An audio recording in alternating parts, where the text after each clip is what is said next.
Sa ex nako sa una, ako ang muyaka sa iyaha. Pero karon, akong naong naman hinuon ang yakan sa akong bana.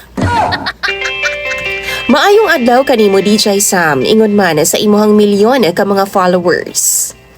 Secret follower ko nimo.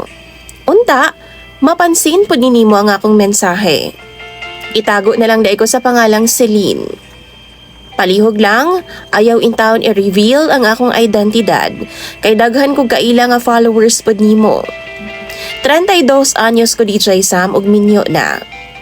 Mangayo lang pud unta kog advice sa imong mga followers about ani akong gamayng reklamo sa akong bana. Minyo ko sa ako nang gikaingon, kasado. Buutan ang akong bana DJ Sam. Why bisyo? Naay trabaho. Tapos na ng sweldo i-remit niya sa kuha. Say me nga naay trabaho DJ Sam pero about sa kwarta. Sa ako agid na ihatag tanan. Sa pagkakaron, wala mi mga major nga problema as magtiayon. As in wala jud. Pero ako lang yun siguro ang dili kontento pag abot sa kama. Ang buot na ako pasabot DJ Sam. Bisan unsaon. Dili gid ko masatisfy sa sex life na ako karon. Dili siya dax, dili pod gamay. Sakto lang good. Pag abot sa performance sa ako ang bana DJ Sam, pasang awa lang jud. Kung i-grade siguro nato no, naa sa 75% ang iyang grado.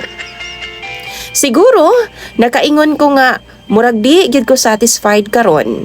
Kaysa una man gud sa akong ex DJ Sam. Ako na lang gyud ang musurrender inigbughaanay namo. Kanang feeling gani DJ Sam, nga murag sangko sa langit gyud inigbirahanay namo. Kanang birahan ko niya ba? Grabe gyud kaayo. Kung kinitkitay lang yun DJ Sam, di gyud ko undangan ni ex hangtod nga di gyud ko musyagit nga tama na. Sa una, ako may mulingkod sa naong sa akong ex. Siya ang mo drive DJ Sam. Kanang makautot-utot na lang yun ako DJ Sam, grabe man yun siya mo birada. Nagaampo gud ko sa una nga unta, na ay adlaw ba nga mo pa sa bitaw siya DJ Sam para makapahuway pud ko ba bisan kadali lang. Pero nagbuwag mi ato sa akong ex DJ Sam kay sobra na gyud siya. Nangita pud siya mas wild ug mas bata pa kaysa sa ako. Karon nga naminyo kog tarong tapos gipakaslan pa gyud ko, wa ko mag-expect DJ Sam nga kung unsa ka hyper ang akong ex, kabaligtaran man pud di ay sa akong nabana karon. Kay baw mo duha mi katuig nga LDR bago mi magpakasal. Pag uli na mo DJ Sam kay say man mi ba nga OFW kaniadto. Giasikaso dayon namo ang among kasal. O kay baw mo, never gid ko niyang gilabtan bago pa man mi makasal. Ingon ana siya kabuutan ang akong nabana karon. Unya karon DJ Sam kay minyo naman mi. Normal ra gyud nga mag-explore mi pag abot sa sex life. Sa ako nagikaingon dili siya dax, di pud siya gamay, sakto lang.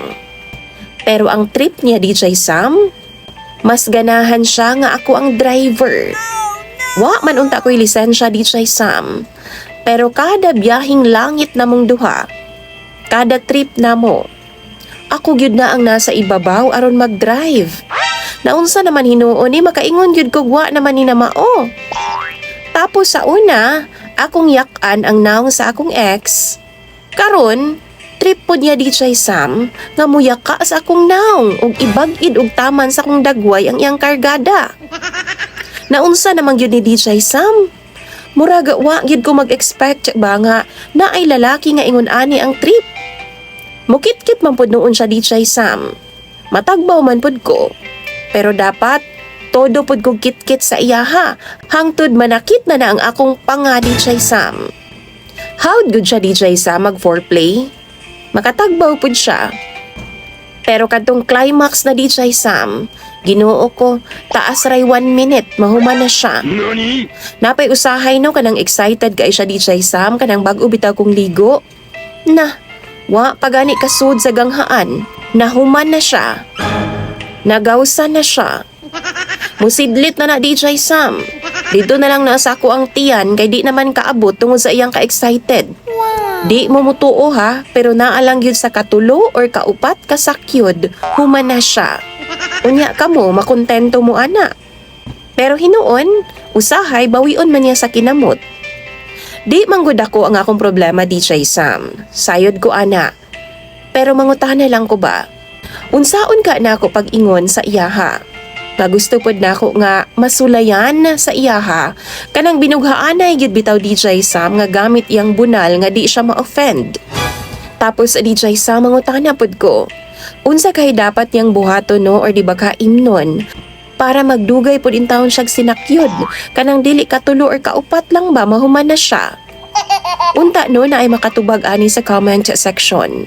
Siguro, huna-huna ninyo no, dili okay, dili maayo, gibastusan mo na ako. Pero mga viewers, problema pod nako ni karon. Daghan kayong salamat kung ugaling man mapansin og mabasa nimo ang akong i-share nga mensahe. Og magpasalamat na lang pod ko daan sa mga followers ugaling man makahatag mo og suhestyon sa ako ang problema karon. Gamay ra ni, pero problema gihapon nako ni sa akong kaminyoon. Daghan kayong salamat daan sa mga followers. Imong sender DJ Sam og follower, Celine.